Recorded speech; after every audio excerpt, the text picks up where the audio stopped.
ADMAT Form 5 chapter yang kedua, differentiation. Y jadi dy over dx. Yang ini, kuasa darab depan, kuasa tolak 1. Ada kuasa. Senang cerita. Kuasa darab depan, kuasa tolakkan dengan 1. Yang ini, ada ke kuasa? Ada, dia ada kuasa 1. So, macam biasa, kuasa darab depan, kuasa tolak 1 nanti. Yang ini pula ada tahu X dia, tapi X-nya kuasa kosong. So, sama juga kuasa darab depan, kuasa ni nanti tolakkan dengan 1. Cuma, sebabkan dia asalnya kuasa kosong, dah kosong darab 17. Hilanglah, habis, tak ada. Habis. Okey, seterusnya yang ni, Wak. Kita selesaikan. 3 darabkan dengan 4 dapat 12. X yang asalnya kuasa 3 tolak 1 jadi X kuasa 2. Cantik. Yang ini pula. 2 darabkan dengan negatif 5 dapat negatif 10. Kini X-nya kuasa berapa? Dari 2 tolak 1 tinggal kuasa 1.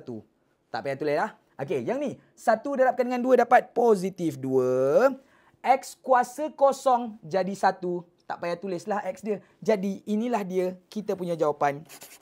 Settle.